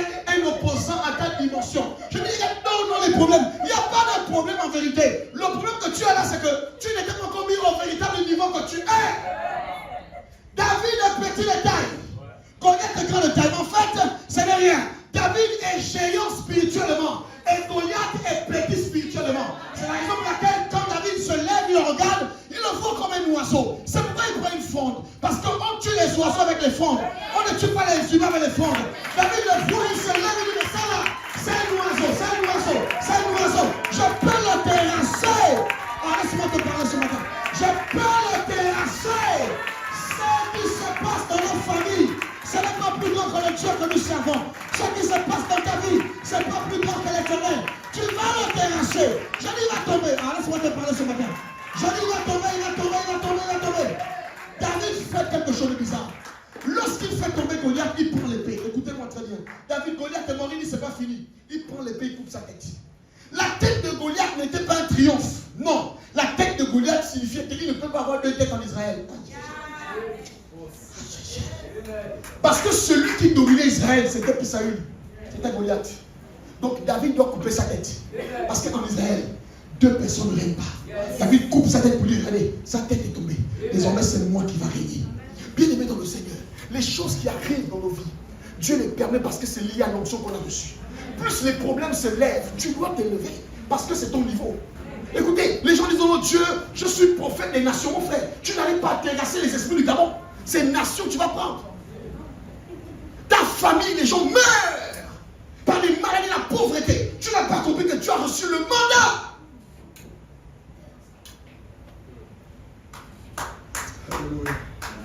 Dis avec moi, j'ai reçu la prééminence. Dis, j'ai reçu la prééminence. Alors j'attends mon adversité. Frère, l'adversité que tu auras est en rapport avec la prééminence que tu as reçue. Accepte le défi parce que c'est le temps. Les défis. Vous savez, quand je vois ce bâtiment, j'ai dit ça, c'est petit. Qui es-tu, montagne, devant Zorobabel? Tu sauras, tu ne vas pas disparaître, mais tu seras aplani. La différence entre, vous savez, les gens aiment faire disparaître les choses. Ils aiment fuir les choses. Dieu veut qu'on confronte les choses. Une montagne, on la planifie. On ne la fuit pas. Bien-aimé dans le Seigneur, c'est le temps pour toi de faire tomber la tête de Goliath. Parce que Dieu veut vous introduire dans une nouvelle dimension. Cette nation a un genre d'esprit que vous ne connaissez pas. Aïe. Regardez comment toute une nation, nous sommes en train de célébrer la grâce d'un pasteur ghanéen. Toute une nation. Ouais, ça va. On a réussi à se rassembler du jamais vu. La haie d'honneur, c'est de l'aéroport jusqu'au Radisson. Du jamais vu. Même Ali Bongo dans toute sa gloire, il n'y a pas ça. Un type de communication du jamais vu. Mais les pasteurs ici sont incapables de s'asseoir ensemble. Pour cet événement seulement. Après ça, chacun fait son petit métier. Ça doit nous interpeller. Aujourd'hui, les gouvernants vont voir la force de frappe de l'Église. C'est ce qu'on aurait dû être depuis. Mais le problème, c'est qu'on n'a pas compris. On doit terrasser Goliath. Or, le Goliath de l'Église du Gabon, ce n'est pas les hommes politiques. C'est un faux débat. Oh, la politique. Non, c'est une autre réalité. L'esprit de division, de méchanceté qu'il y a entre nous-mêmes. On se combat les onctions, on se combat les grâces. Je vais ouvrir une parenthèse. Comment tu peux dire, les gens disent, oui, vous savez, oh les pères, Dieu les a chassés. Il y a plus. Écoutez-moi très bien. J'ai expliqué ça à quelqu'un ici, j'ai dit ceci. Pour que Élisée prenne le manteau, il fallait qu'Élie parte. Un père ne cesse pas d'être père tant qu'il est sur la terre. Oh, le pasteur tel, oh Dieu l'a régné, il a fait ceci. Vous savez les pères, non? Si ton père fume le champ, c'est plus ton père. Si moi le fais, c'est plus ton père. Comment expliquer qu'aujourd'hui, on a un pasteur comme le pasteur Francis qui a réussi les challenges? Il a fait ces choses, il a fait ces choses, il a fait ces choses. Mais il y a des gens qui ont le tout père. Ils disent, oh non, lui c'est qui? Oh non, laissez-moi ça. Oh machin. Tout le monde est père. On est père à chacun son niveau. Dans une nation, il peut y avoir plusieurs pères. Et pour que Dieu enlève le manteau de père, il doit enlever la personne. Suivez. Maintenant, pour que celui qui prenne le manteau, il faut qu'il dise, mon père, char d'Israël et sa cavalerie. Est-ce que je parle à quelqu'un? Lorsque Élisée doit prendre le manteau, il sort une phrase. Quand Élie est en train de monter, il ne dit pas Élie, le prophète. Parce qu'il les autres prophètes avaient dit à Élisée, est-ce que tu sais qu'aujourd'hui, Dieu va enlever ton père? Donc les autres étaient des prophètes, mais ils n'avaient jamais vu en Élisée leur père, en Élie leur père. C'est pourquoi ils n'ont pas pris le manteau d'Élie. Pourtant, ils savaient que Élie devait être enlevé. Mais ils n'ont pas pris le manteau, pourquoi? Parce qu'ils savaient que c'était le père de qui c'est? D'Élisée. Donc Élisée sait qu'on ne porte pas le manteau de quelqu'un si on ne reconnaît pas sa paternité. Amen. Dans ce pays, les gens font tout et n'importe quoi. Oh voilà. Si le pasteur n'a réussi à faire ça, c'est parce que dans son pays, écoutez-moi, l'homme là qui a l'onction, il se met à genoux. L'homme là, il a 3000 églises. Il se met à genoux devant le bishop Duncan Williams, qui n'a pas la moitié de ses églises. Duncan Williams, c'est un papa qui arrive avec sa corde. Il dit, mets-toi à genoux. Le monsieur là, qui a plus de 3000 églises au monde. Devant, et on va loin dans son église, il se met à genoux comme ça. Il met les mains au ciel. On verse plus sur lui. Vous là, dès que vous avez 3 membres ennemis, dès que vous pouvez remplir un gymnase, oh le père de la chose, au coup de la solution, c'est quoi votre problème? C'est quoi votre problème? Voilà quelqu'un qui remplit les stades, mais dans son pays il n'est pas père.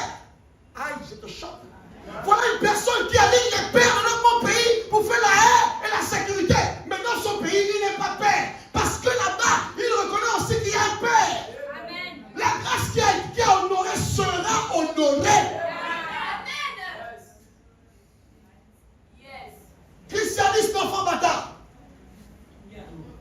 Christianisme de réalisation. Les gens pensent que quand ils ont bâti les églises, ils sont des pères. Oh, je m'appelle le père de la chose. Mon frère, tu n'es pas père. Être père, c'est différent d'être géniteur. Amen. Amen. Explique, papa. Un géniteur te met au monde. C'est comme l'enfant d'un serpent. Un serpent, quand il met ses enfants au monde, les enfants parlent. Mais un père, il ne met pas seulement sa semence, il ne met pas seulement au monde. Il prend soin. Il ne jalouse pas.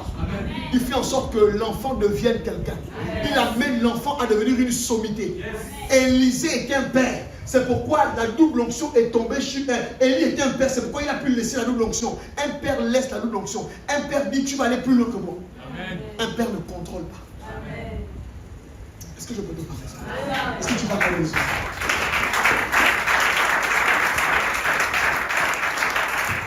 Quand on m'a posé la question, parce que j'ai envie d'enseigner là-dessus, sur la paternité. La paternité dans mon pays. Voici le problème aujourd'hui. Tout le monde parle. Daddy, tout le monde s'appelle Daddy. Daddy. Daddy. Frère, Daddy. C'est ça que c'est, Daddy.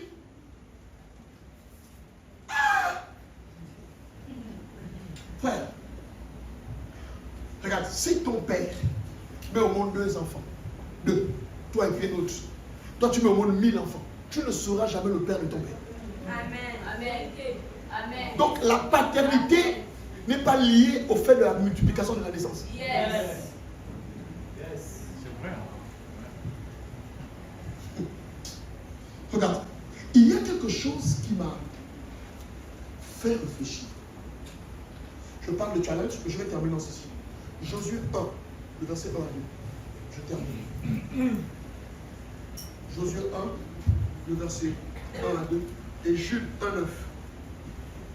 Josué 1, verset 1 à 2. Écoute ça. Après la mort de Moïse, Après la mort de Moïse, serviteur de l'Éternel, serviteur de l'Éternel, l'Éternel dit à Josué, fils de Nun, serviteur de Moïse, Moïse, mon serviteur, est mort. Maintenant, lève-toi, passe ce Jourdain, toi et ce peuple. tu peux t'arrêter par là, maman. Amen.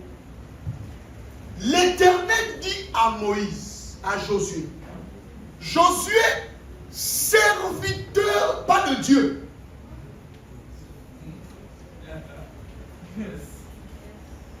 Mon frère, l'Éternel dit à Josué, pas serviteur de Dieu. Serviteur de qui? De Moïse. Oh, nous là, nous sommes les serviteurs de Dieu. D'accord, d'accord.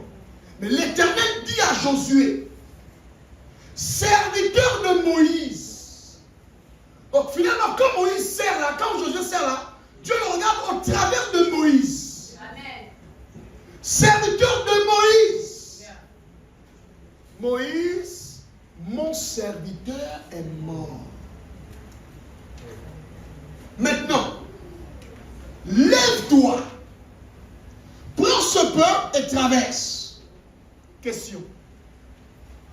Si on dit à quelqu'un qui sait que quelqu'un est mort, que mon serviteur est mort, c'est quoi? Ça veut dire quoi?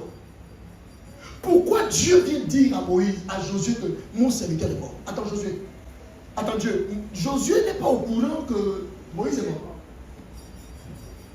Question. Ça là, ce n'est pas une information, c'est une séparation.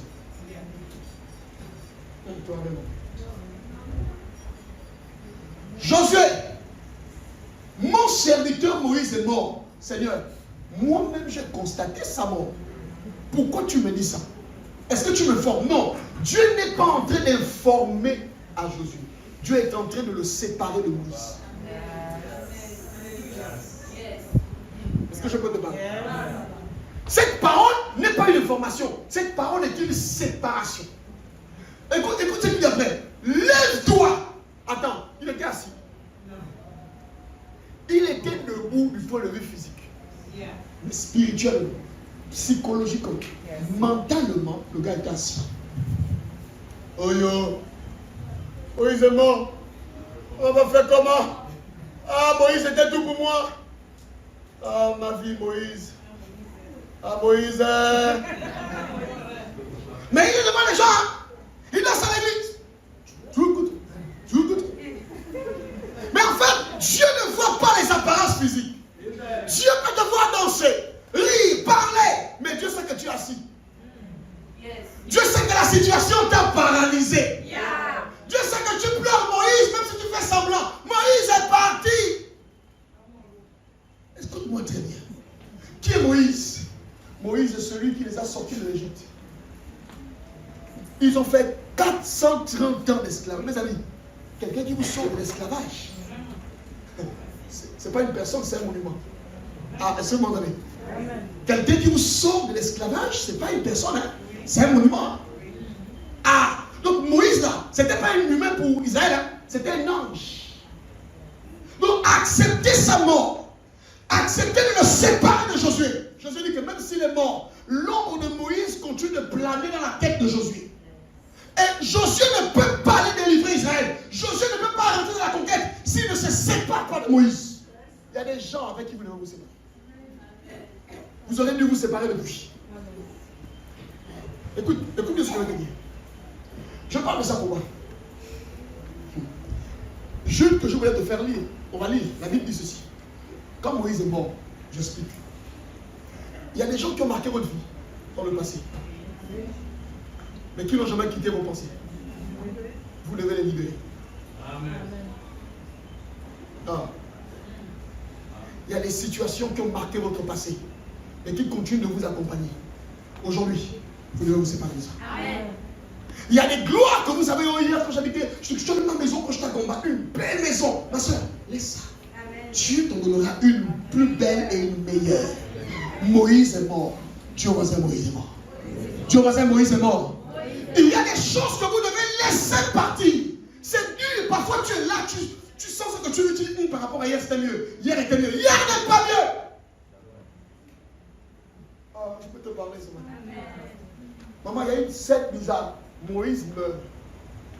Depuis que les gens sont morts dans la Bible, on n'a jamais discuté d'un corps. Le jour là, Moïse est mort. Satan vient en vitesse. Il vient discuter le corps de Moïse. Michael aussi arrive. Il dit non, tu ne prends pas ça. Discussion sur un corps. Les gars, vous allez faire comment le corps là? Pourquoi il y a une discute entre le corps de Moïse? Pourquoi on discute dans le... Quoi, c'est un corps qui a le diamant? Quand Abraham est mort, on a discuté son corps. Quand Élie est mort, non, pourquoi c'est le corps de Moïse?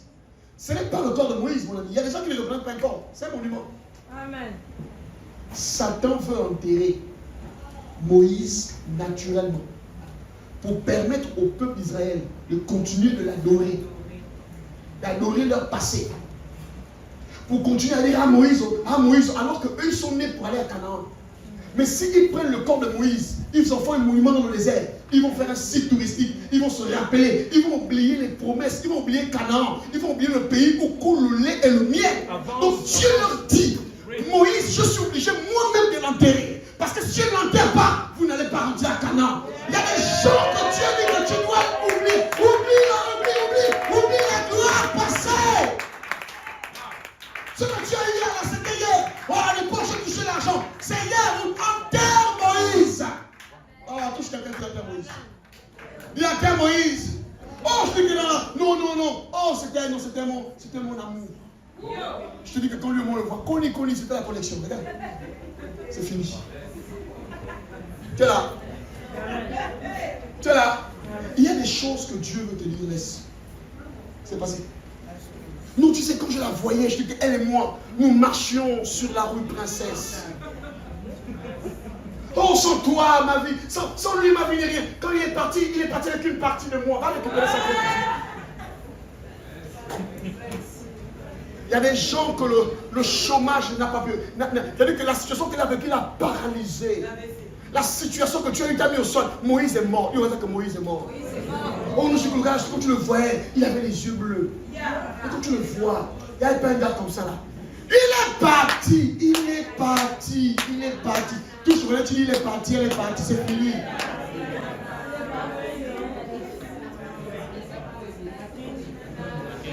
Laisse ça. Dieu te réserve le territoire de Canaan.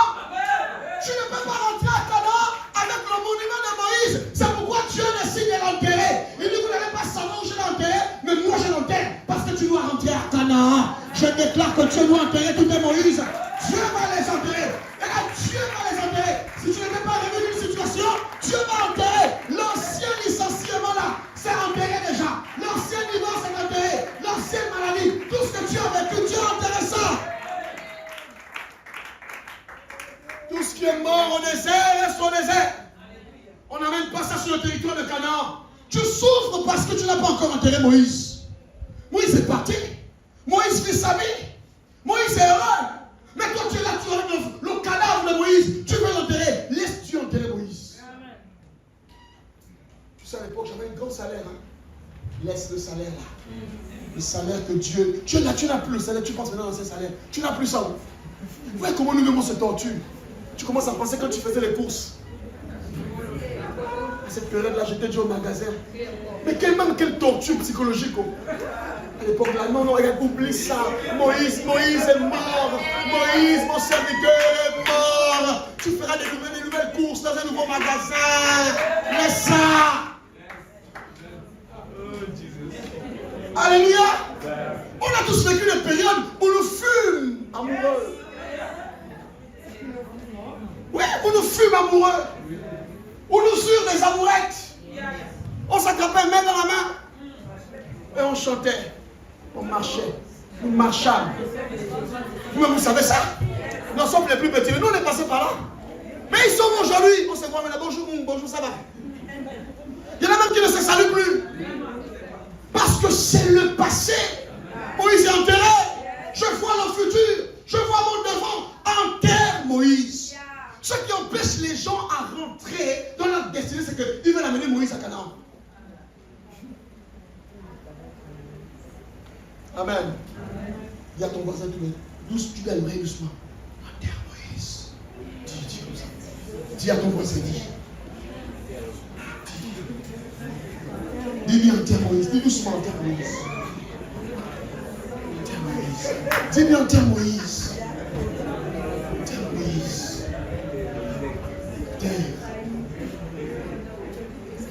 Alléluia.